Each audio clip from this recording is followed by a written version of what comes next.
Hello, hello, hello. This is Gresh from the I Am CEO podcast, and I have a very special guest on the show today. I have Eric Sue of Leveling Up. Eric, it's awesome to have you on the show. Thanks for having me, Gresham. No problem. Super excited to have you on. And before we jumped in, I want to read a little bit more about Eric so you can hear about all the awesome things that he's doing. And Eric is the CEO of content intelligence software ClickFlow, which helps you grow your traffic while looking like a genius. He also owns an ad agency, Single Grain, and has worked with companies such as Amazon, Airbnb, Salesforce, and Uber to acquire more customers. He hosts two podcasts, Marketing School with Neil Patel and Leveling Up, which combined have over 30 million downloads to date. He also speaks frequently across the world on marketing and SaaS. And he's also the author of the book Leveling Up, and it's about playing the game of life. Eric, are you ready to speak to the IMCO community? Let's do it. Awesome. Let's do it then. So to kind of kick everything off, I wanted to rewind the clock a little bit, hear a little bit more on how you got started. Could you take us through what I call your CEO story? We'll let you get started with the business. Yeah, totally. So let's start with my ad agency, Single Grain. So that's a funny story because I was 27 years old. I had no idea what I was doing, and I actually took over the business. So it was a failing SEO agency, and the four other co-founders decided that they wanted out. I had come in about 6 months earlier, and I said, "Hey, why don't I give it a shot?" And so I basically negotiated a deal where I bought, I paid $2 out of pocket to acquire the company. With the contingency of if the company failed, I would not have to pay out, the rest, which is through the profits of the company. So that's really how the entrepreneurship journey got started. And I would also say that it was a lot of struggles, but the whole thesis was, take this failing company. If I could turn it around, I would have asymmetric upside. So the upside would be uncapped and the downside would be very limited, and I would learn a lot. So the whole thesis was, hey, if I can take this thing and make it work, I would take the cash flows and reinvest it into more durable or exponential sources of revenue. And that's what happened. Nice. Absolutely love that. And I feel like at the heart of entrepreneurship and business, it's all about minimizing risk. And sounds like you were able to do that to minimize your risk. And as you said, maximize that upside that you had in building the company. Yep, totally. Awesome. Awesome. Awesome. So could you tell us a little bit more about what you do to kind of help support clients and how exactly that process works? And I want to hear a little bit more about your book as well, too. Yeah, sure. So, what we've kind of narrowed down is, everything we do is around marketing, right? So the podcast we have, Marketing School, we have Leveling Up, we have the ad agency, we have ClickFlow. I invest in other kind of marketing related businesses. So we will continue to grow our audience, and then we'll kind of build or buy whatever makes sense. So we think of ourselves more of like a product studio now, where we're just continue to build enterprise value.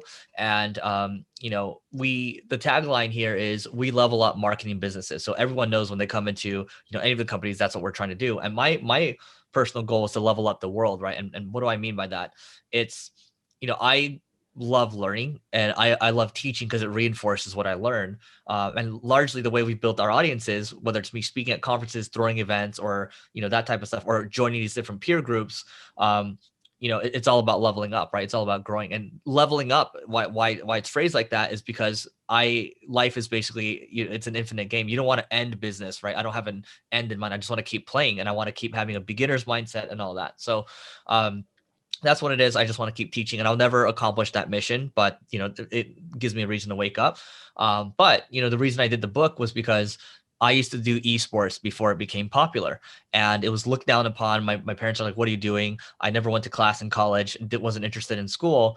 But I was pretty good at games, and I was like, people respect sports. Why don't they respect games? And I learned teamwork, resilience. I learned how to steal ethically, right? All these different types of things. And it basically is geared towards the 3 billion gamers in the world, saying, hey, you know what? This gaming thing, it teaches you to build the right habits, and it actually leads you into playing the game of life. And to me, the ultimate game is business. And you can just keep leveling up, getting the right habits, starting a job and then going into consulting, starting your own agency, or starting a drop shipping business. Then you can go all the way up into building like a SpaceX if you want to be like Elon Musk. But that's the whole thing. Like, we're just human beings, and we get to play at the level that we've defeated, right? If we don't get to move to the next level until we beat the boss. So. Yeah, absolutely. I love that. And so funny. I want to say a couple weeks ago, I do a gratitude journal at the end of every day.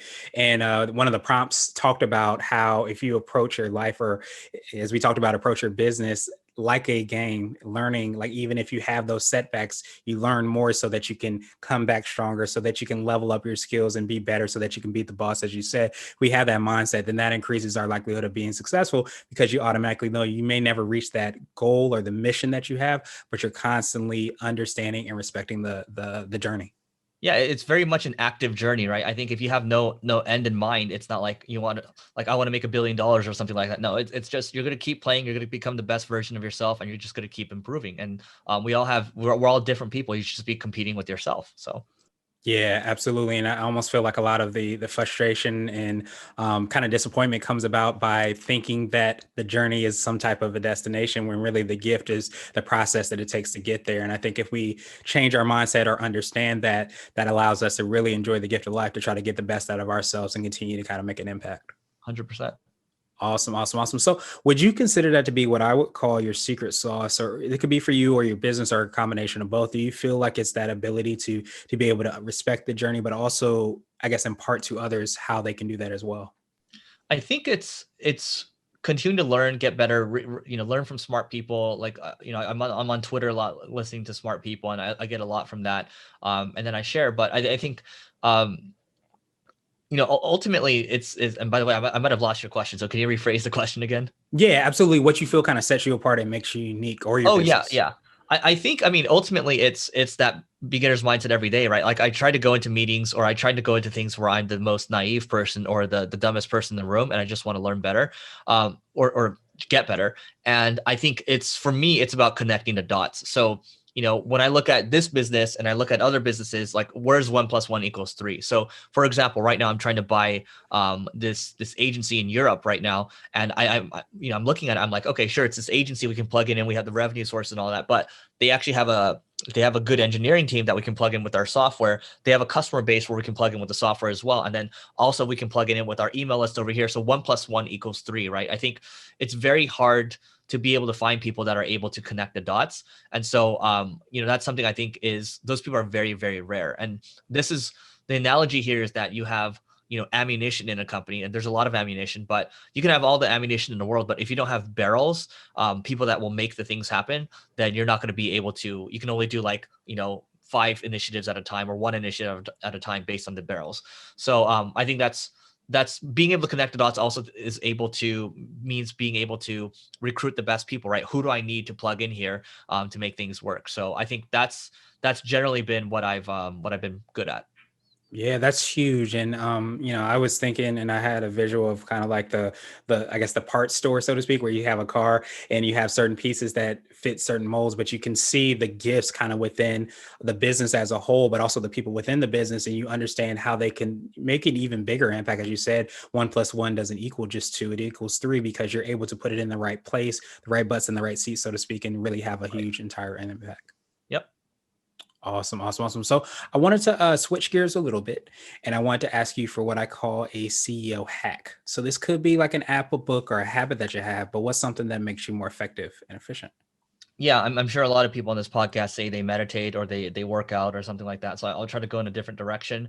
I actually just got this Eat Sleep pod. So basically, it's a pod cover that I put on my bed. I used to have this thing called a chili pad, but it just got too loud. But the pod will measure my sleep, and then it'll also cool the bed. And I also have an Oura ring as well. So sleep I'm really big on sleep. And then I actually, probably the biggest thing that's made an impact this past year is that, when I go to bed now, I wear a piece of tape on my mouth. So there's sleep tape, and that actually has extended my deep sleep by about 30 minutes every day. So, between that, taking a CBD pill before I go to bed, and then there's also gratitude journal as well. I think you combine those things, and it's a nice habit. Yeah, absolutely. And I'm guessing you've seen the benefits of you being able to get not just get more sleep, but also, I guess, get more impactful and meaningful sleep, it sounds like, as well. Yeah, I mean, before, I'll tell you, like, if you don't buy anything else, but go to Amazon or something, and just go buy the sleep tape, because if you sleep with your mouth open, the problem is you're gonna keep waking up and needing to drink water. And so, that now, I don't, not only that, I don't need to go get up to use the restroom, and then I don't need to wake up to drink the water at all. So that ends up saving yourself from distractions. Yeah, absolutely. And I almost feel like the biggest thing is being able to kind of leverage the number of hours that you have in a day. And like you said, if you're spending time or that time is spent sleeping, you want to make sure you maximize that so that it allows you to be better and to be more impactful in other aspects of your life and your business. Yep. Awesome, awesome, awesome. So now I wanted to ask you for what I call a CEO nugget. And this could be a word of wisdom or piece of advice. It might be something you would tell a client, or if you hopped into a time machine, you might tell your younger business self. Yeah, I think it's so the Winston Churchill quote that I like is if you're going through hell, keep going. And I think resilience would be one of the top traits you need, just not even about through business, but through life. And so if you're going through hell, keep going. It's I think most people their threshold for psychological pain and also physical pain is it's too low. And I think I don't like physical pain, right? So let's leave that out of the equation. So, Mhm. but psychological pain is, you're going through the stress of your business right now or life. Like there's a lot of things coming at you, and you can either feel sorry for yourself or you can take some action around it, right? And it's not saying go go go all the time. I think you're going to need some time to wind down as well. But um, I think when I think about all the things that have worked out for me, it's when I think of the Leveling Up podcast. After the first year, I was only getting 9 downloads a day. And after the second year, only 30 downloads a day. And I was spending, 6, 7 hours a week on it while I was trying to save single grain. So, but that podcast now is about 80 to 90,000 downloads a month. And that's led to Marketing School, which gets about 1.6 million downloads a month. And so same thing with our blog. When I first took over, 4,000 visits a month. Now we're at 350,000, and that's good. But that actually led to my other blog, which we took from 0 to 5 million visits a month, right? So it's a lot. You got to think of your life as an investment, and you're constantly compounding. And the best investment you can make is in yourself, right? Warren Buffett said that. So it's you're constantly compounding, you're constantly improving. And late Tony Hsieh said, you're just trying to get 1% better every single day. And I'll use another quote. I just gave two quotes. Here's Bill Gates. Most people underestimate what they can do in a decade. They overestimate what they could do in a year. So I think it's just resilience and sticking to it. In the very beginning, when I used to play games, by the way, I would get pretty good, and I was trying to preserve the record more so than trying to get better. So I'd go to like 32-0 or whatever, and then all of a sudden I start losing to higher ranked people, and I just go and make another account, right? But I was playing for the wrong reasons. I think if you play for the right reasons, for me, I was optimizing for learning. You just keep playing that way. I'm optimizing for leveling up. The game will never end, and the resilience is kind of built into that. So that's what I would say. Nice. I absolutely love, that nugget. And I think it's so powerful because I think so many times, like you said, like you talked about, with the game, a lot of times you're trying to get to a certain level and you're not trying to get better. And when you start to get better, you kind of welcome challenges, you welcome those things that maybe don't go the way you want them to go because they allow you that opportunity to get better. And it kind of sounds like that's a lot of what you cover as well in your book, as if I'm right. Yeah, I mean, the book is inherently about it's about collecting power-ups and building the right habits. I think, as a gamer, I didn't know that I was building a lot of these habits. So again, teamwork, resilience, and all that, and joining the best team, right? You learn that you need to be part of the best team to do the best stuff. And there's a lot of these things, and it forces you to reframe your mindset into, sure, you have a lot of people, friends and family that maybe disrespect what you're doing as a gamer, but as long as you know that you're building the right habits and power-ups, and you can actually translate that into real life, then you'll be unstoppable, right? So it's really, I actually talked about the book with parents. They're like, oh my God, my kids need to understand. They need to reframe their mind, right? The gamers themselves need to reframe the mind too. But once they make that tweak, it's really the world's their oyster.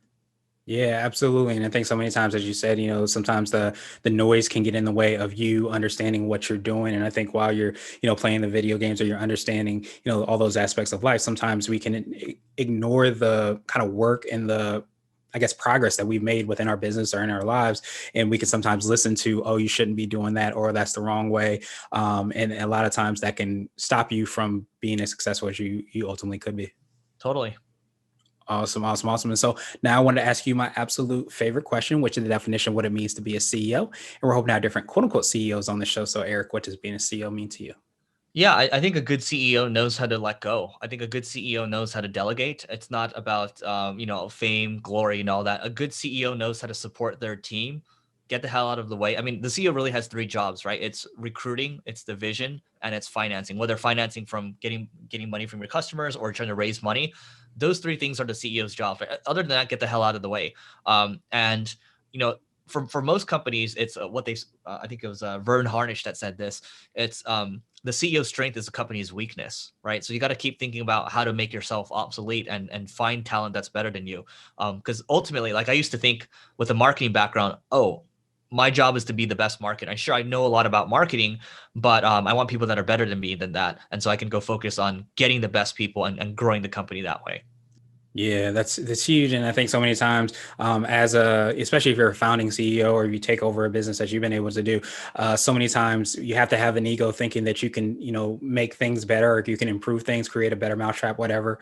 We create it, but you also have to have that ego in the back burner, so to speak, because you have to be able to have and not be the smartest person in the room. So you want to have talent around you because that's going to increase your likelihood of success and allows you to focus on the things that really move the needle forward, not on the things that we want to do or think is our zone of genius sometimes. Yeah, I mean, CEOs need to be thinking about, and just anybody in general needs to be thinking about, what are the tasks that are worth, $1,000, $10,000 an hour, or $100,000 an hour, and stop doing $10 an hour tasks, right? So as more stuff piles on your plate, you got to think about what can I offload, what responsibilities can someone else take over, and that becomes, what do they call it, a job, right? And that's why you hire people, because you need help.